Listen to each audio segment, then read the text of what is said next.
Welcome to what AI can teach us about being human. So the first thing I want to do is I want to start off by thanking Tom Wells for the idea of actually recording all of our sessions before doing a Q&A session. So this is me trying it out.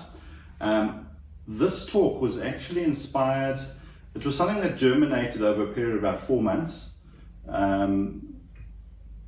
Professor Sharice Harley asked me from the University of Johannesburg if I'd give a talk on AI, and basically I gave it quite a bit of thought over quite a long period of time, and what I wanted to talk about is maybe something that was uplifting and inspiring from a human point of view.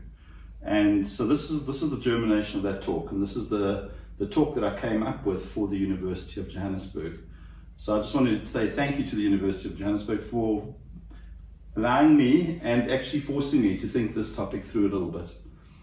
And today tonight I want to just explore a question. What is it to be human? What aspects makes us human? And I think this is an incredibly important topic, certainly in today's age where AI has made such tremendous strides. And if you look over the last 10 years, we've made amazing strides in AI. So the question really is, what is unique about us humans? What sets us apart? What is our uniqueness? Where do we fit in? And actually, do we even have a place in the future? And in many respects, I would say at Synthesis are maybe one of the least qualified people to be talking about this. And the reason is I am interested in AI, and I think all of us are, but I don't have any specific expertise and work experience in this area. I'm the person who looks on at what our data scientists and data engineers achieve in the various projects of Synthesis, and I look on in awe at what they do. So I just wanted to basically say well done to all of you guys, and you inspire me. But I'm the person looking on without specific expertise. And I'm also interested in human psychology, and I suppose to, who isn't interested in human psychology, but I don't really have any training. I'm not qualified in that field. And I'm not a cognitive scientist. And I think really to answer this question, maybe that qualification more than any other qualifies you to talk about this topic. But what I do have going for me is I'm interested in all of these things. And maybe sometimes having a little bit of perspective, being able to stand apart and just stand back a little bit and gain that perspective can give us a clarity and an insight that maybe we can't get if we're deeply enmeshed in each of those fields.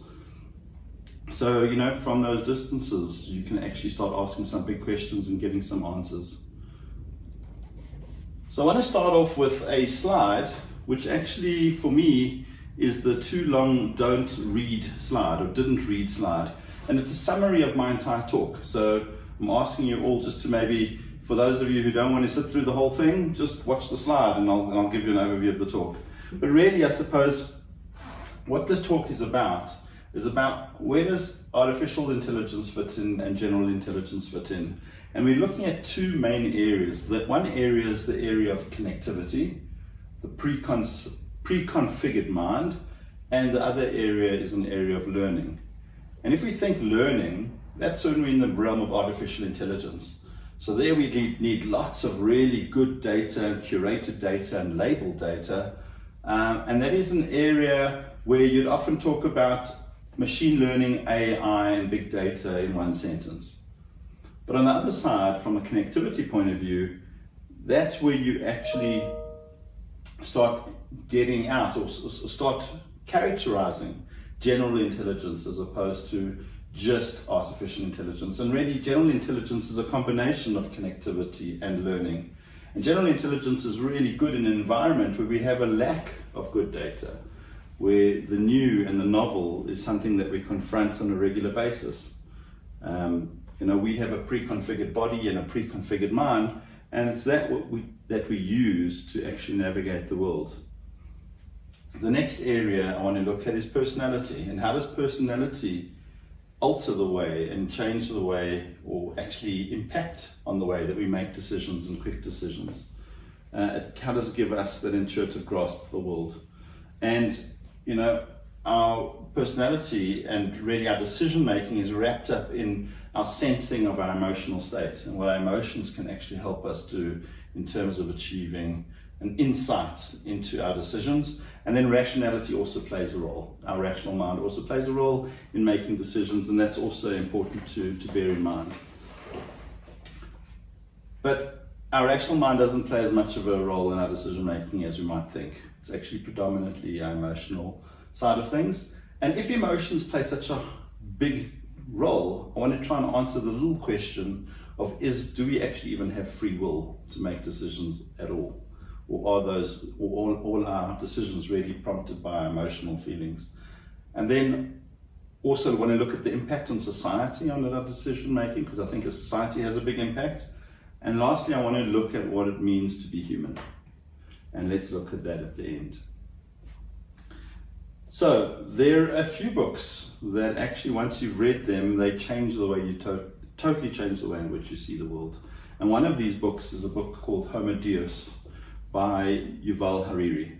And in this book, he actually, a brief history of tomorrow, he examines humanity's future. And at first, a lot of what the vision that he seems to offer seems to be a little bit incomprehensible. But the more you think about it, the more it appears to be almost inevitable.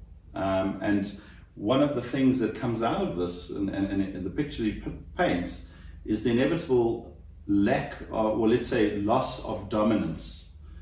The human species up until now has really dominated from a, let's say, a cognitive perspective in terms of the world and being on top of the world, and really we're going to start losing that position of dominance. And the way that happens is we're busy creating a totally new form of life.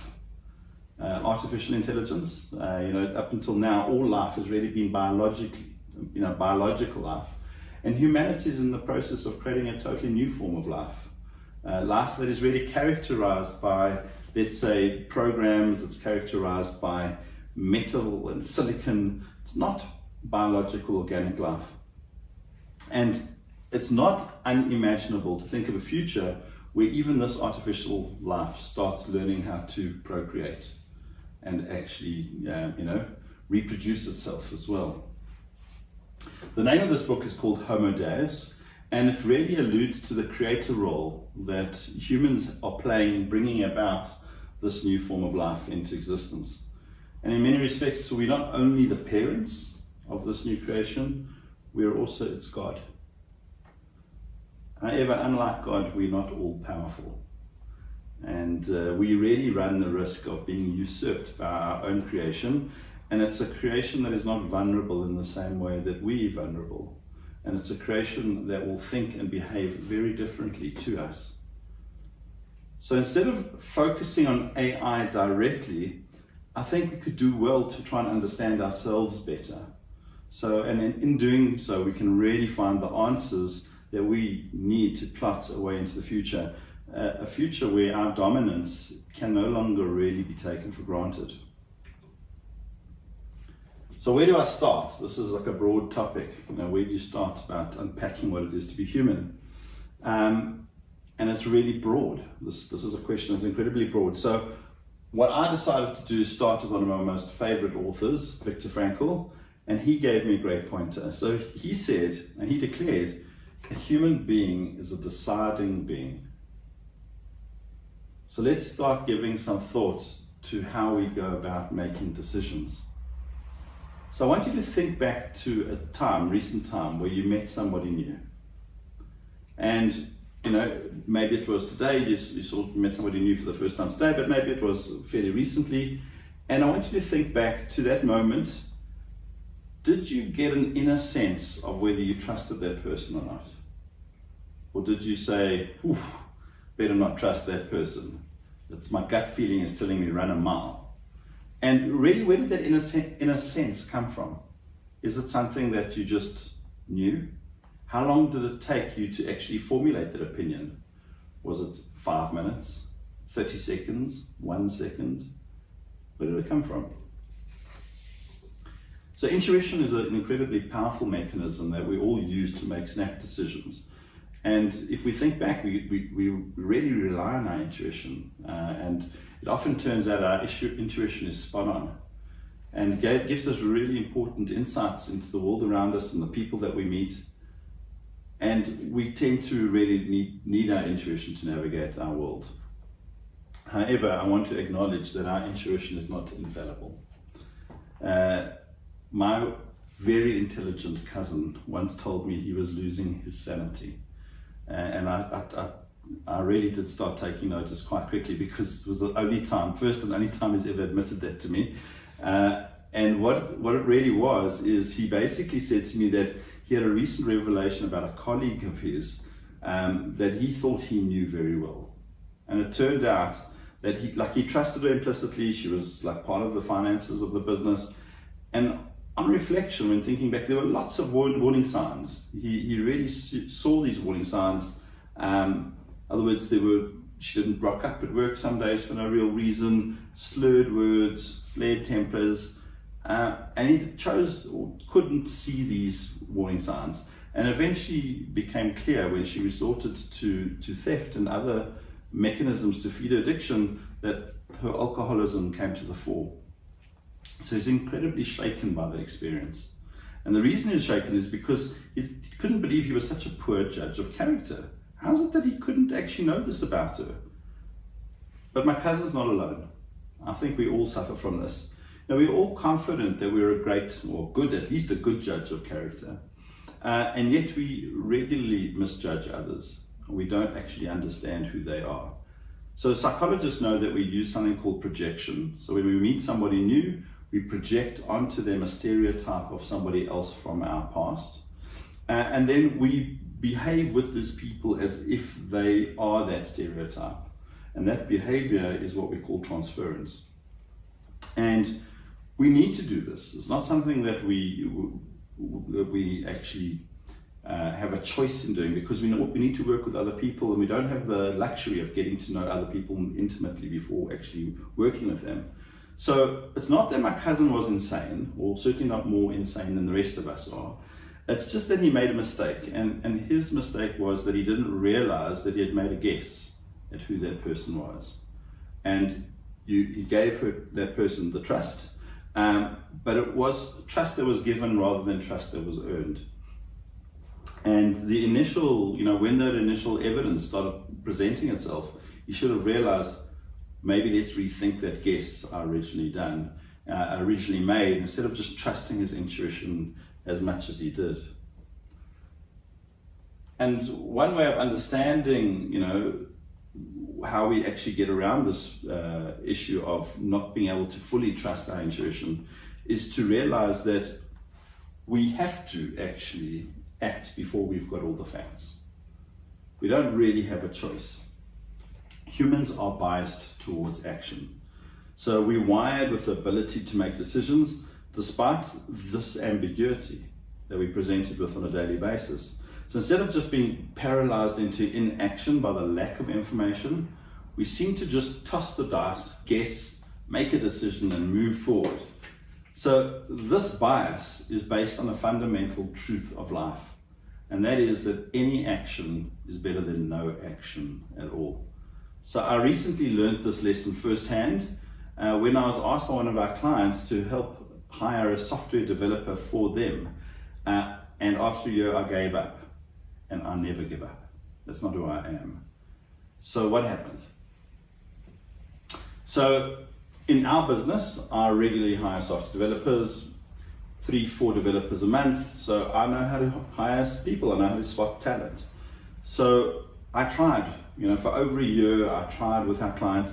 I vetted dozens of CVs. I went to lots of interviews. And basically we saw some really great candidates. The problem was I was part of a broader hiring process. So at the client, we had other stakeholders who were also interested in meeting the candidates. And those stakeholders also had to actually make decisions as to whether the candidate was suitable for the role or not.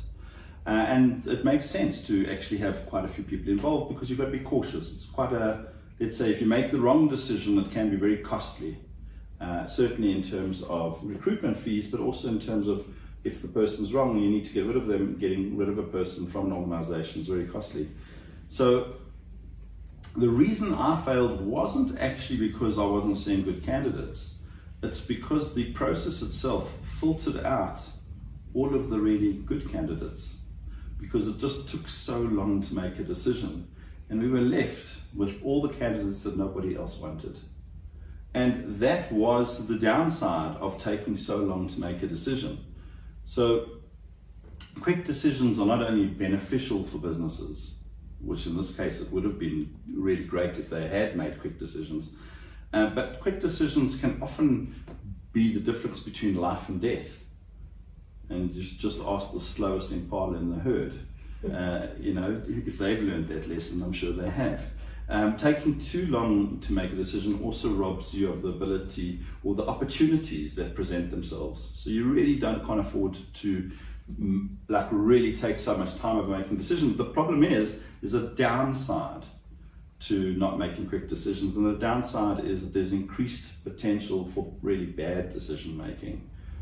So you need to try and get your decision right, but you don't necessarily have all the information at hand to try and make a proper decision. So what we need to realize is something that my brother-in-law once taught me. He said there are two parts to making a decision. The first part to making a decision is you need to try and make the right decision. But after you've made the decision, you've got to make the decision right. Which basically means you need to recognize the fact that just making the decision is half the battle. The rest of the battle is how you act out and how you actually address that decision. So it might well turn out that a bad hire turns out to be a great hire when you actually provide training and mentoring, and that person can turn around. So what I want to try and understand is this ability to make quick decisions, quick hiring decisions, quick decisions on who the person is in front of you. Where does it come from? What is the source of this ability to make these quick decisions? And I would want to actually say that this quick decision concept is actually behind general intelligence. This is what actually fuels general intelligence. And this question has really been at the heart of artificial intelligence right from the beginning. And it's really the question is how does a neural network actually become a brain to be able to unpack and think through things? So what can AI and the simulation of neural networks teach us about human intelligence and how we go about processing information? So we each have a huge number of neurons in our brain, about 86 billion neurons. And the basic questions are, well, how do these connect up in order to produce an intelligence network? And that intelligence network is really our decision-making organ, if you want to call it that. And this is the basis of a very, very famous debate. It's called the nature versus nurture debate. And if you're actually trying to work out, well, how do we configure this network so that we sort of bake in the intelligence into our brains or into the brain? And how does this information get into the network to make it intelligent? And really there are two sources that create intelligence. One source is called connectivity, and more simply put, it's in the genes. In your genes, it connects up your brain. And the other is learning. So actually it's not really about the connectivity so much, it's more about learning. So we get information from the environment, and that information from the environment helps us understand the world. And it's not that simple actually, because connectivity is influenced by learning. As we learn things, our connectivity changes, but also our environment and our learning is influenced by the connectivity. So yes, environment influences learning, but so does the connectivity. So these things are a little bit messily intertwined. However, ignoring all of the details, fundamentally these two areas that create intelligence, the one area is connectivity and the other area is learning. So what happened in the early days of AI is they said, actually, let's take a stab at this. We're going to make sure that connectivity is of minimal importance, and let's assume everything's about learning. It's all about learning. And that was one of the solutions, and the way you do that is the connectivity is you just make random connectivity. You just start off with these random connections, and then learning actually helps, let's say, strengthen certain areas of the neural networks and weaken other areas. So that was really the beginning. And actually most of the AI that we have today actually uses this approach. It says learning is everything, connectivity is not that important.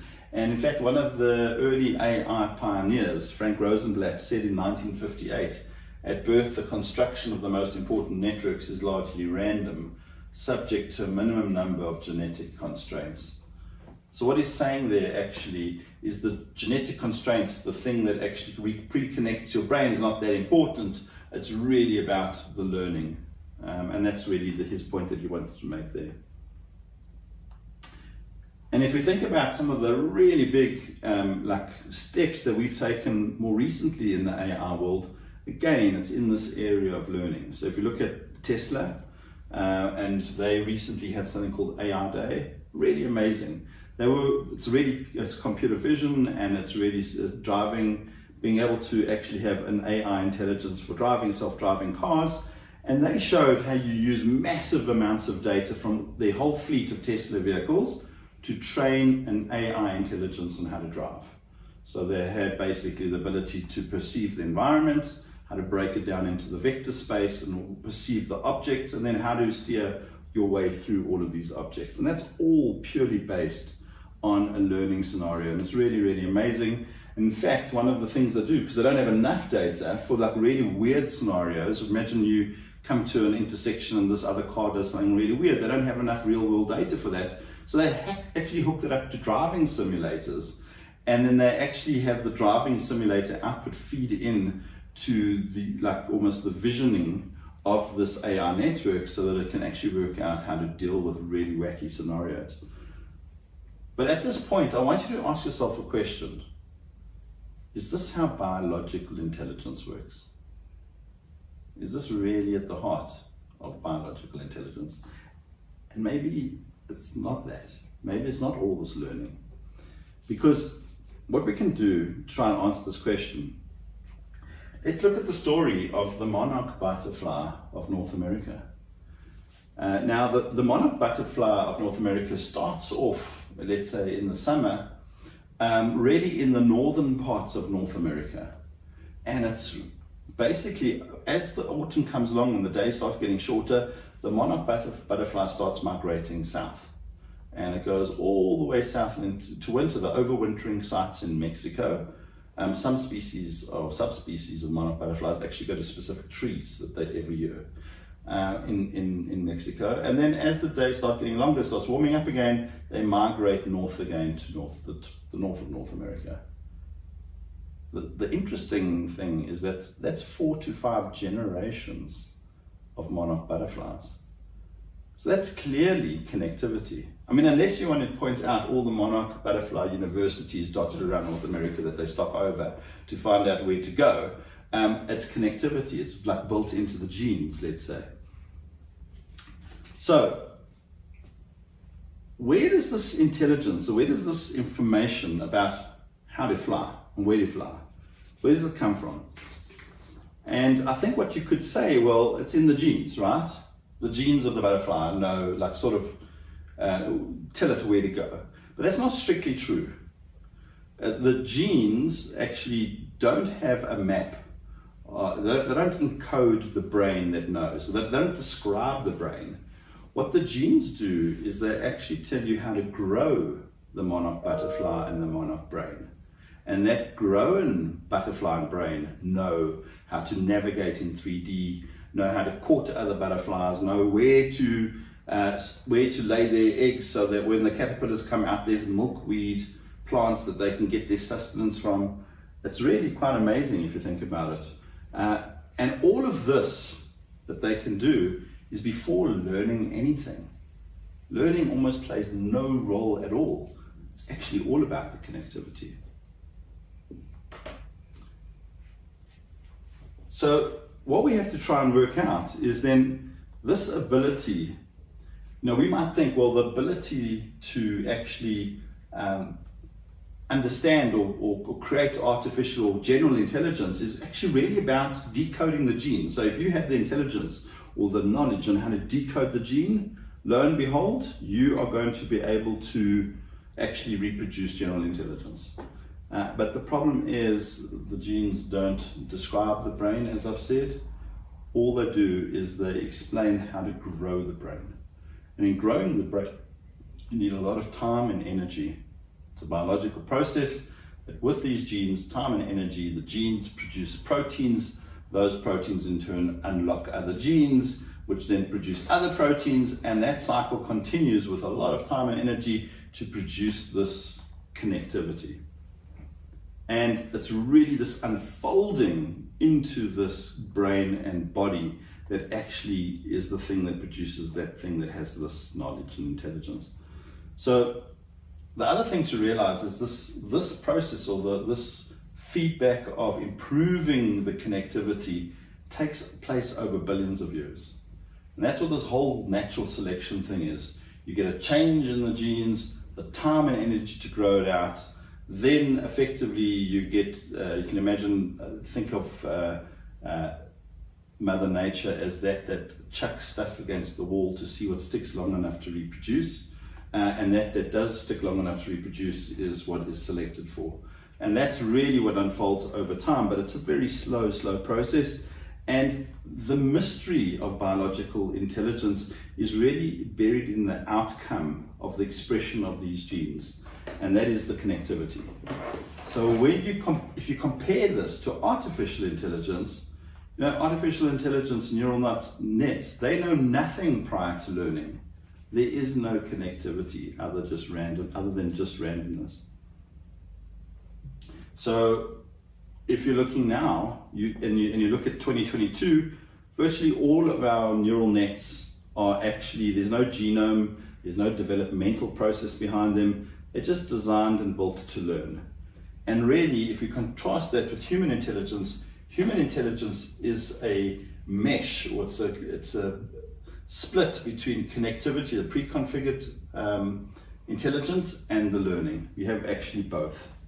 So it might well turn out that we don't really need this connectivity, but maybe learning is everything that we need. And artificial intelligence can achieve everything that connectivity can achieve, and then therefore you can achieve general intelligence with just learning.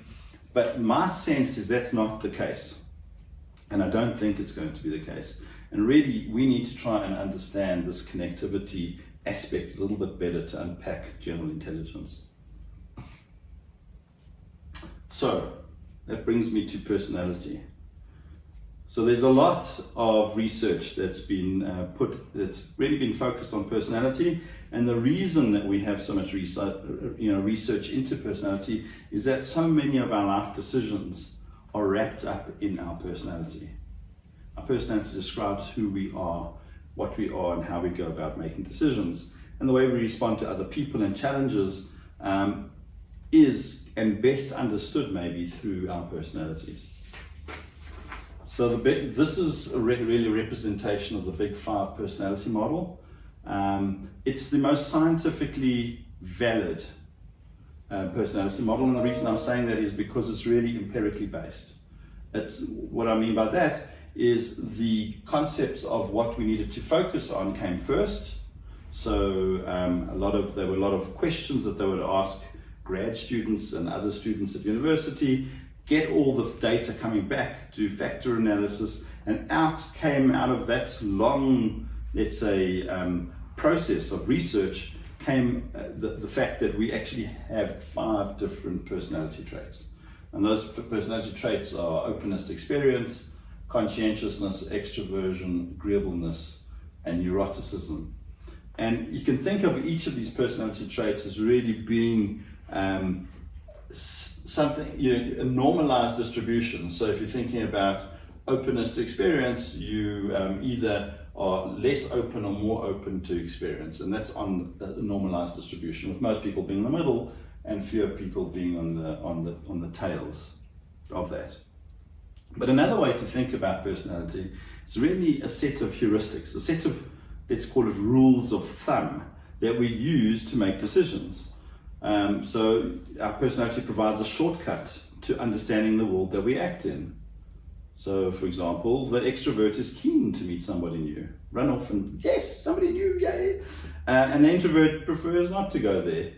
Whereas if you think about our personality, also determines the value that we give to certain things. So, for example, a conscientious person might value finishing their work and making sure that they follow through and get through the list of things that they need to be done. A person who's not so conscientious might see all the opportunities that are coming along that a conscientious person wouldn't even notice because they were so focused on their to-do list. It also tells us, our personality also tells us like what it is, what's interesting, where should we explore, and it also tells us when to withdraw to safety. Oh, it's dangerous, don't go there. And the world is really an immensely complex place, and it's forever presenting us with novel and new challenges that we need to make a snap judgment on how to address. How do we navigate this complexity? How do we make those quick decisions? Balancing really between those opportunities and those threats that the world is presenting us on a regular basis. So I want to join the dots back to the connectivity and learning aspect and just tie it maybe a little bit into this whole concept of personality. And if you look at, so this is a normalized distribution of, let's say, one of our character traits, and that connectivity line, that initial line there, that bold line is the set point. That's our innate ability or our innate part of our personality. We're it's on the right hand side of the middle of the normalized curve. But then learning allows us to adapt. So really the whole idea of learning is allows us to adapt that core personality trait for different situations. So without the connectivity, so if we weren't born with some sort of a set point, we wouldn't actually be equipped to navigate this world. We wouldn't have an installed program with which to process all the information that the world is throwing at us from the day that we're born. And without the connectivity, we wouldn't have a bias towards an effective form of action, because any action we take would just purely be random. But without learning, we never really work out what we're doing wrong. We never really overcome this ineffective actions and ineffective things that we do, and we'll repeat the stuff that doesn't work over and over again. So we need both. We need the learning aspects as well as the innate initial set point in our personality as well.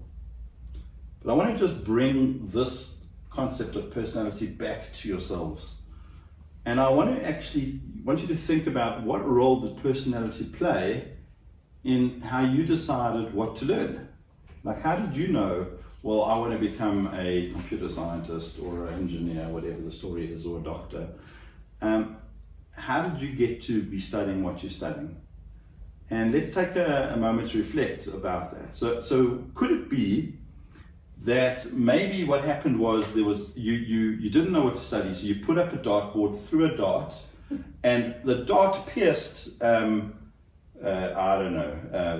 psychology, BA psychology, and that's why you did BA psychology. That's hardly something that's going to happen, and I don't think anyone actually chooses their subjects that way. Another way could be, well, your parents have decided that's what my boy is going to study. My son, the doctor, okay, and therefore you're going to run off and become a doctor. And I'm sure there are quite a few people who have chosen their subjects that way. Chances are also not that often. More often than not, it's actually driven from an internal interest. It's something deeply buried within you, and it's some sort of magnetic attraction that you have to the course material. Something that you can't really explain. It's just, that grabs me. And that option is most probably the most likely. What causes interest in a subject? What causes us to choose one subject over another? Can you explain it? Can you think about it? Maybe it's actually just something that's deeply buried within you, and maybe it's something that we call our personality helped us to decide what subject was interesting to us. But I want you to think about something that might not have occurred to you. How does AI know what interests it and how it is going to learn? Which subject, which data is it going to study? And actually the truth is it doesn't. Human beings decide for the AI neural net, you're going to be studying this area, and we pump it full of data for a particular area. The AI doesn't decide. The AI lacks this ability to decide what interests it, what to focus on. So choosing what to learn and deciding where to put your effort is an incredibly human endeavor.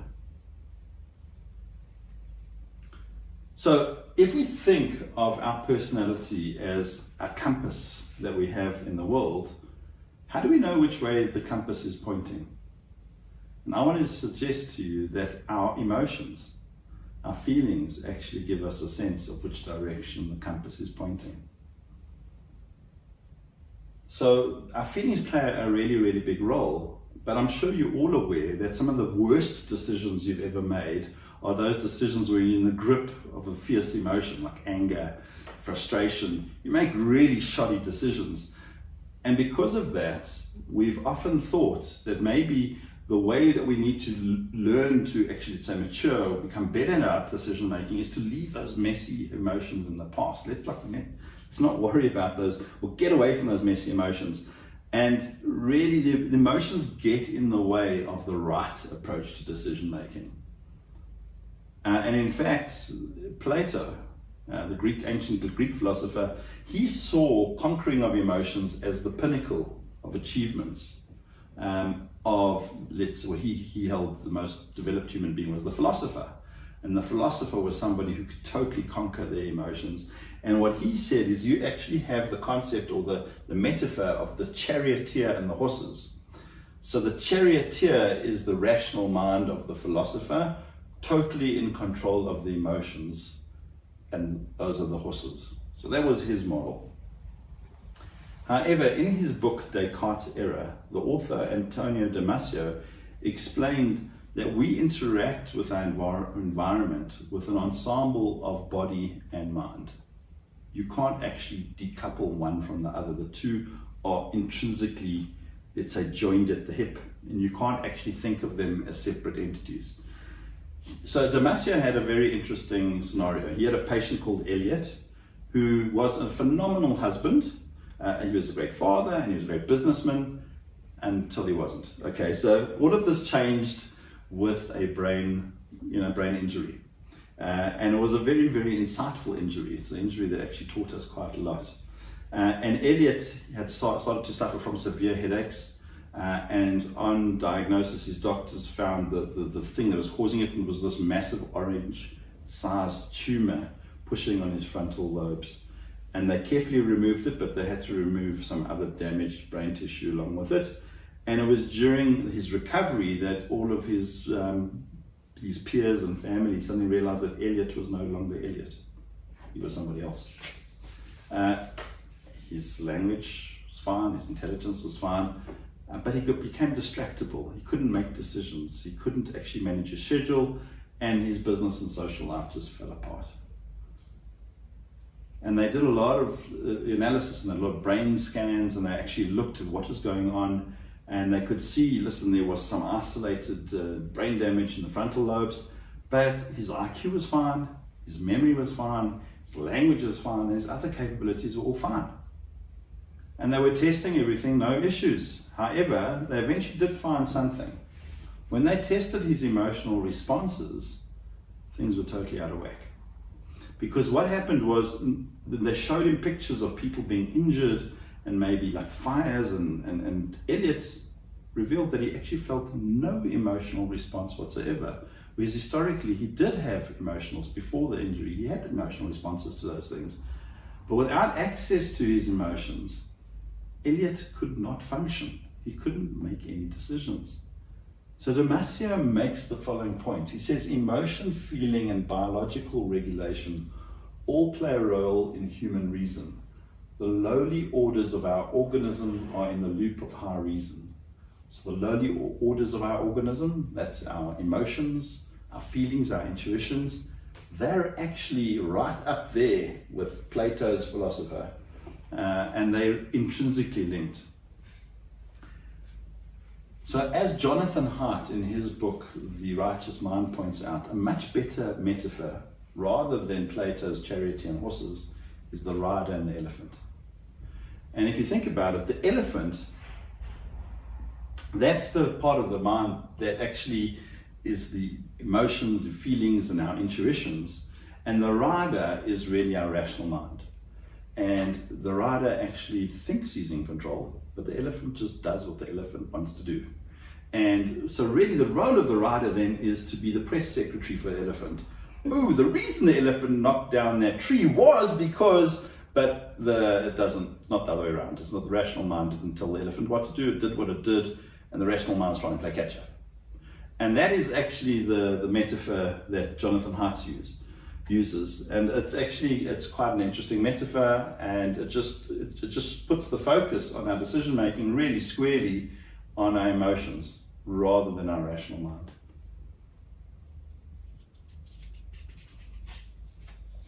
So, the question that I want to ask now is, if our emotions, and if that elephant is the one calling the shots, then do we even have free will? If we consider the fact that if we perceive that free will as being our rational mind making decisions, rather than our emotions, like basically gut reactions forcing us to make certain decisions, then do we even have free will in the first place? And actually all religions are founded on the premise of free will.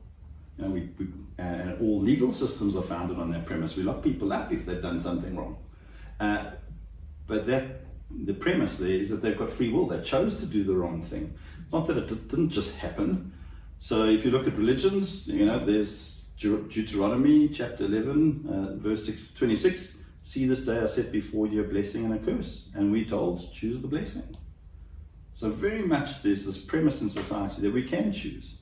But many scientists today disagree that we have free choice. And they actually say it's determinism. They can determine what your decisions are going to be.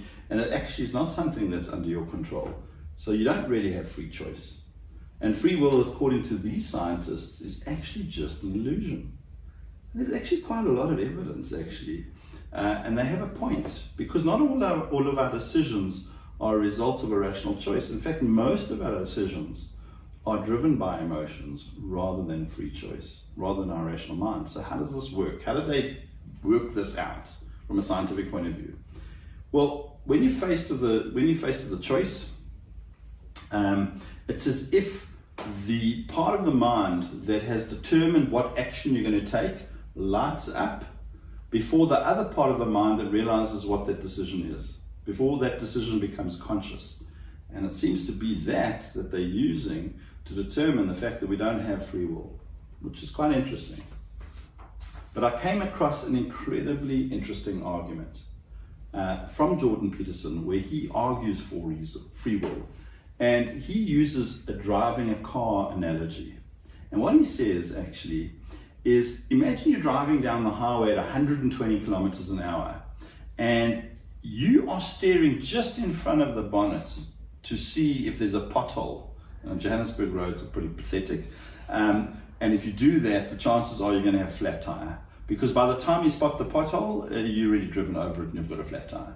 So what he says is the further out you look, if you want to decide to steer around the pothole, you have to look into 400 meters ahead on the highway. You have to really steer ahead and then plan.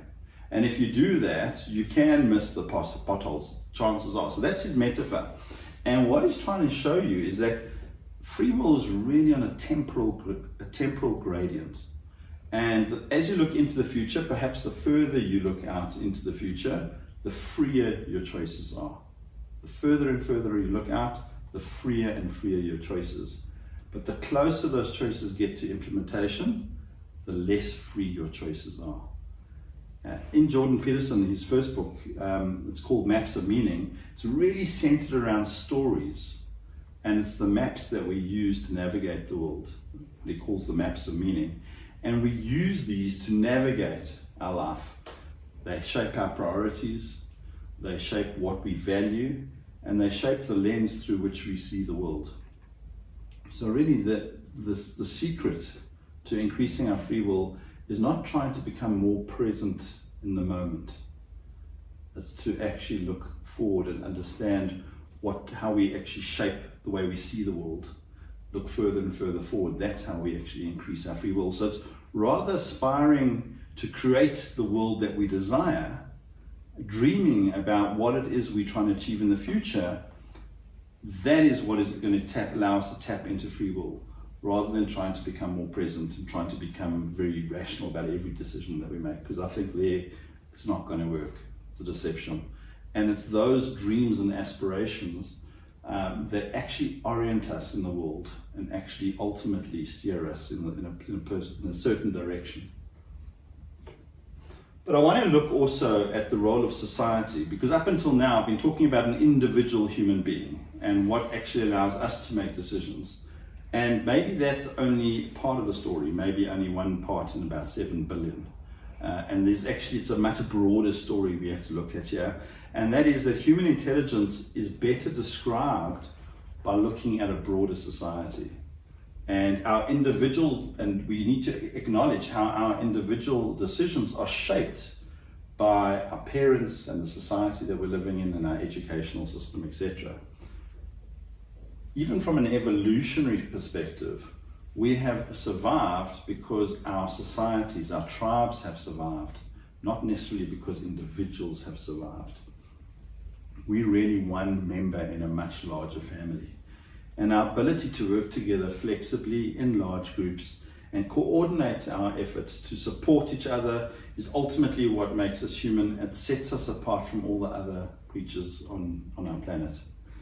And our decision making, if you think about it, our decision making is profoundly influenced by our values and norms of society that we're living in. It's influenced by how we perceive others will see our actions and how they will judge those actions. It's impacted by the books we read, and it's impacted by the stories that we either choose to believe or just believe based on that society. And some of these stories can be really, really, let's say, deeply baked in, like the story of money.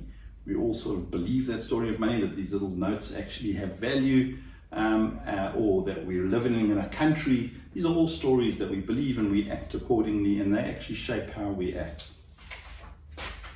So when we think about human intelligence, we have to consider the emergence of intelligence and wisdom that percolates up from the crowd rather than just the individual. And it's not just the crowd that we're surrounded with today, but it's also the crowd of the past. The collective inheritance that we've gotten from our ancestors, from our parents, schools, societies, and books. And let's contrast this with AI. So how would AI look within this? So imagine you have a whole family, a society of AI machines. And what we have to do is all of those AI machines have to influence each other. And you almost need to take all these decisions that they come up with and vote which one's the best decision. And doing all of that, pulling that all together, maybe you're going to approximate something like human intelligence. But even that, you can see, is actually not an easy thing to accomplish. So I want to leave you with some thoughts of what it means to be human. To be human is to act in and be acted upon by the world, both the inner world of our emotional states, but also the broader environment that we inhabit. To be human is to be vulnerable. It means that we have to take risks that often will have a catastrophic impact on our life. And it's something to consider. And to be human is to discover what inspires and holds our attention and interest, and then to explore and grow and see where that takes us. Unlike artificial intelligence, you pilot your own ship. You decide where you're going to go. You look to the horizon and work out, I want to sail in that direction. AI doesn't do that. And it requires you to really own that direction in which you're sailing. And it basically means that you have to then invest huge amounts of life and trying to tap into that potential that you have. And you're only going to be able to attain part of that potential. You're not going to be able to attain all of it. You also need to recognize that you're the unlikely product of countless generations that were not only lucky, but made enough good decisions for you to happen to be here today. Every single one of your ancestors made great decisions and survived, and that's why you're here. And that's quite something, actually. So to be human is to trust our intuition, born of this collective legacy. And it's a legacy of our ancestors encoded into our genes, stretching way back to the dawn of life itself. And to be human is also to nurture and to inspire others to attain their potential. It means that you have to pour time and energy into relationships, and these are relationships that form the basis of families, friends, colleagues, companies, and countries. It also means you need to come to terms with the disappointment and sadness and frustration of failed relationships, so that you can tap into those few truly great relationships that can raise you up higher than you could ever achieve alone. And to be human also means that we possess godlike powers to create a totally new form of intelligent life. And we're living at a point in time in our universe, maybe the only point that we've ever in the entire universe's history, where biological life is creating a new form of inorganic, non-biological life, and we're creating it in our image. This is something that might never have ever occurred before. And in many respects, this new child of ours has huge potential, and its potential to overshadow us. So ultimately, to be human is also to make decisions when you don't have all the facts. We have to decide, will this AI child of ours accompany us on our journey into the future? And we have to decide, despite knowing that our decision making is driven by emotions rather than rational thinking. And we have to decide if we're going to trust our intuition when our intuition might not be up to the task. This is not something that we've faced before. And we have to decide if the risk is worth the reward, because we risk so much. So to be human is to decide. And then you have to step up and take responsibility for that decision and everything that unfolds afterwards. So if to be human is to decide, then giving up on the ability to decide is actually to give up on our very humanity itself. Social media that creates bubbles of same thinking and that reinforces one unchallenged narrative diminishes us, but not forcing us to think through what we know to be true. No, we need to be challenged, and we need to actually say, well, maybe that's not true. Social media also attempts to fight misinformation by pushing only approved narratives, and we've seen that through COVID as well, where the masks are good, and that's the approved narrative. No, masks are bad, that's the approved narrative. So that dumbs down something that is really, really complex, and it dumbs it down into unidimensional and simplistic caricatures that lose its depth and nuance. And reality is not simple. Reality is really complex. And good decisions need to take into account all of this complexity. And then the other thing I want to acknowledge is that there's this trend where we start relying more and more on machines to make decisions for us. We need to become aware of those algorithms and trends that rob us of our ability to make decisions. Our wish is that everybody, at Synthesis, everybody that we interact with, embrace our ability to make the hard decisions and to take ultimate responsibility for these decisions. This is what it means to shoulder the burden of our inheritance. And lastly, to be human is to dream. In one of the most iconic speeches of all time, Reverend Martin Luther King, he declared, "I have a dream that people will not be judged by the color of their skin, but by the content of their character." And this dream was shared not more than 60 years ago, and it resonated with people across the globe. They too shared his dream.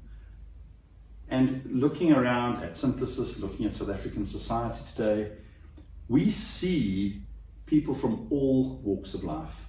And this is a physical manifestation, a physical fulfillment of Reverend Martin Luther King's dream. A dream that continues to direct, uplift, and inspire. So I too have a dream. I dream that our children, both biological and silicon, we allow them to grow up and to fulfill their potential. And that we nurture them and we strive to establish mature relationships, not of parent and child, but of equals. And that my dream continues that we embrace our humanity to the fullest. We acknowledge our humanity and embrace it. And we recognize the potential in our peers, the potential in our children, all of our children. And we allow them to be all that they can be. And in the end, we establish a community of peers with none being the master of the other. And I think this is a dream worth sharing. I would like to invite all of you to dream, to work out what world you want to live in. Choose that direction and make that a reality. And that is my invitation to all of you. Looking forward to a Q&A session where we can unpack the subject matter and actually discuss it a bit further and get down to just trying to address some of the questions that maybe have arisen because of the talk. But thank you very much.